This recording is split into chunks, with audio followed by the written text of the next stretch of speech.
मैं पूर्वा स्वागत करती हूँ एक बार फिर आप सभी का।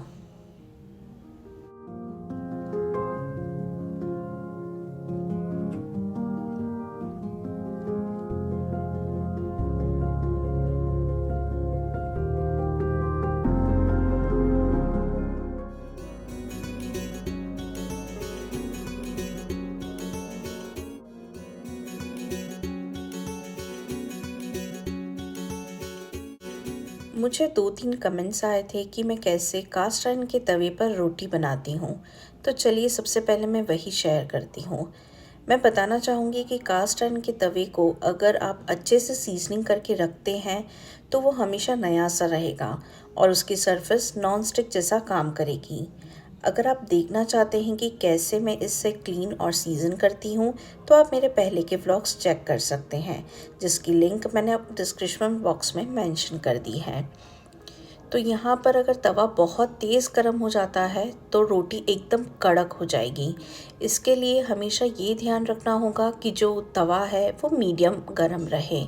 बहुत तेज़ तवा अगर गर्म होगा और रोटी उस पर डाल दी जाए तो वो बहुत कड़क हो जाती है। ये देखिए, जब मैंने रोटी पलट दी है तो मैंने इसकी जो फ्लेम है वो थोड़ी सी हाई करी है और रोटी यहाँ पर मैं कपड़े से फुला रही हूँ। आप चाहें तो रैक भी ले सकते हैं जो इलेक्ट्रिक गैस पर आसानी से फिट हो जाता है। वो आपको इंडियन स्टोर पर भी मिल जाएगा या फिर आप टारगेट में भी इसे चेक कर सकते हैं। तो ये देखिए, गर्मा गर्म नरम नरम रोटी बनकर के तैयार हो गई है और इसे मैं घी लगाकर सर्व करूँगी। और ठंड में गरम गरम रोटी खाने का मज़ा ही कुछ और होता है। अगर आपके फिर भी कोई डाउट्स हो तो प्लीज़ मुझे कमेंट सेक्शन में बताइएगा, मैं उसे ज़रूर से सॉल्व करूँगी।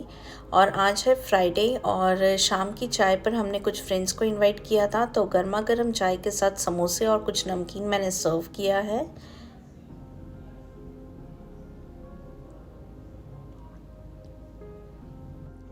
Good morning. और ये क्लिप है नेक्स्ट डे का। बारिश की नमी और मौसम की ठंड का सबसे अच्छा साथी होता है कड़क अदरक की चाय। तो दिन की शुरुआत तो बहुत ही सुहानी रही। चलिए अब चलते हैं लंच बनाने की ओर। तो लंच में मैं आज बनाने जा रही हूँ डोसा के साथ मैं सांभर और चटनी बनाऊँगी। तो ये सांभर की प्रिपरेशन मैंने करी है।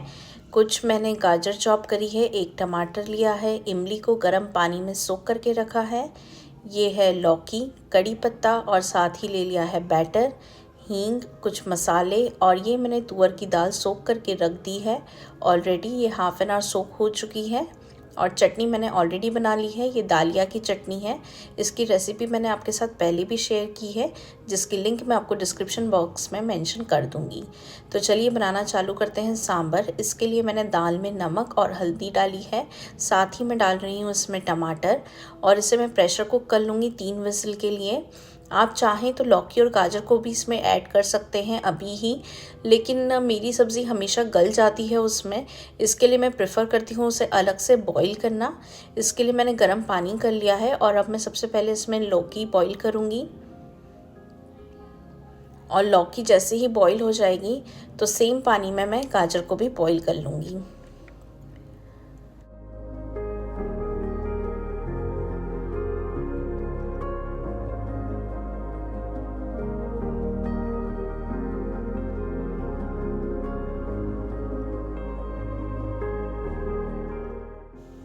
तो ये जो लेफ़्ट ओवर पानी होता है वो मैं सांभर में यूज़ कर लेती हूँ। आप चाहें तो इसे सूप वगैरह में भी यूज़ कर सकते हैं, ये वेजिटेबल स्टॉक जैसा काम करेगा। और इधर मेरा सांभर भी कुक हो चुका है, तो लिड में हटा करके अच्छे से एक बार इसे चर्न कर लूँगी।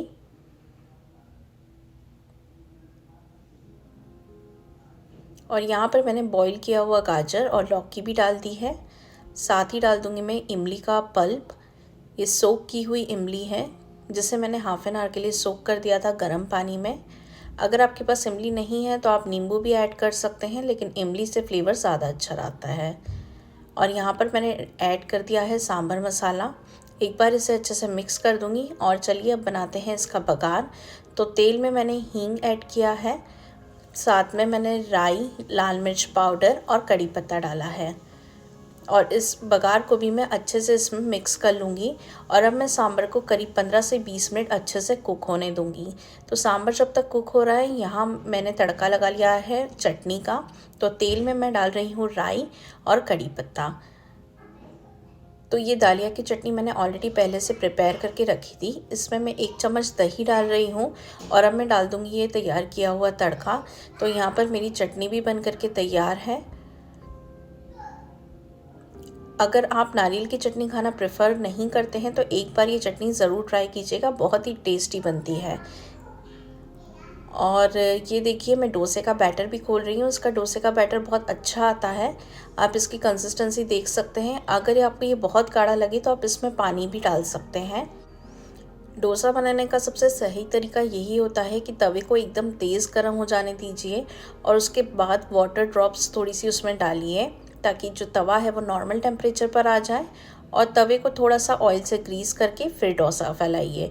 आपका डोसा बिल्कुल भी चिपकेगा नहीं और बहुत ही अच्छा करारा डोसा सिक करके तैयार होगा।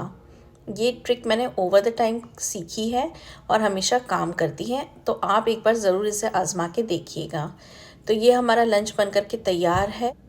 सैटरडे के दिन शायद सभी को काम करने की इच्छा नहीं होती है, तो हम भी बस टीवी ही देख रहे थे और साथ के साथ मुझे लॉन्ड्री फोल्ड करनी थी, तो मैं वही कर रही हूँ।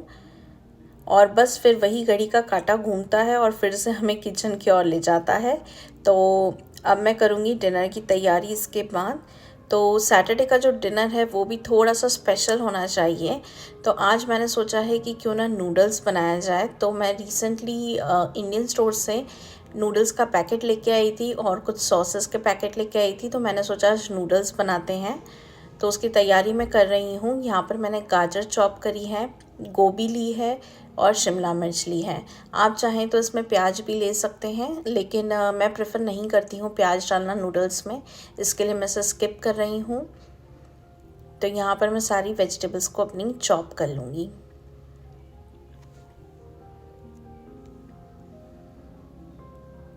तो यहाँ पर शिमला मिर्च, गाजर और गोभी तीनों मैंने चॉप कर ली है और ये तीनों वेजिटेबल्स को मैं सॉटे कर लूँगी एक बार। और ये मैं चिंग्स के वेज हाक्का नूडल्स लेकर आई थी। तो सबसे पहले मैं नूडल्स बॉईल कर लेती हूँ। तो यहाँ पर मैं पानी गरम कर रही हूँ और गरम होते से मैंने इसमें कुछ ड्रॉप्स तेल की ऐड की है। इससे जो नूडल्स है वो चिपकते नहीं हैं बनने के बाद। और अब यहाँ पर नूडल्स जो हैं वो भी अच्छे से बॉईल हो गए हैं, तो मैं इसे स्ट्रेन कर लेती हूँ। यहाँ पर मैंने पैन में तेल गरम किया है और अब मैं जो वेजिटेबल्स है उसे सॉटे कर लूँगी। तो सबसे पहले मैं यहाँ पे गाजर डाल रही हूँ, उसे थोड़ा सा मैं चला लूँगी। और अब मैं डाल रही हूँ यहाँ पर शिमला मिर्च। इन सारी वेजिटेबल्स को मैं क्रंची ही रखूँगी, तो सिर्फ 2-2 मिनट में अच्छे से इसे चला लूँगी। यहाँ पर मैंने नमक ऐड किया है और एक बार मैं चला करके 30 सेकेंड्स अराउंड ढक करके कुक होने दूँगी। इससे वेजिटेबल्स का जो कच्चापन होता है वो काफ़ी हद तक निकल जाता है और खाने में बहुत टेस्टी लगती है। तो 30 सेकेंड्स बाद मैंने ढक्कन हटाया है और अब मैं इसमें ऐड करूँगी गोभी। तो गोभी क्रंची ही अच्छी लगती है, मुझे ऐसा लगता है, इसके लिए मैं इसे क्रंची रखूँगी एकदम ही। और अब मैं इसमें डालूँगी बॉईल किए हुए नूडल्स।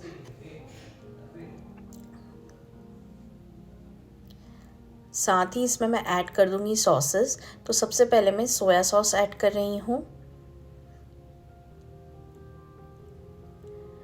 और ये है रेड चिली सॉस। आप चाहें तो ग्रीन चिली सॉस का भी यूज़ कर सकते हैं। और एंड में मैंने ऐड किया है विनेगर और इसे मैं अच्छे से एक बार मिक्स कर लूँगी। तो ये हो जाएगा आज का हमारा डिनर।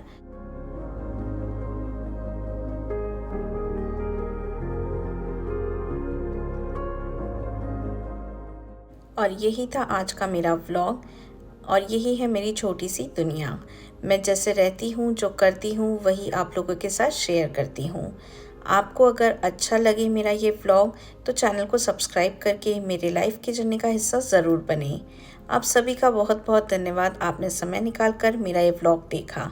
मिलती हूँ अगले व्लॉग में, तब तक के लिए stay safe and take care. Bye bye.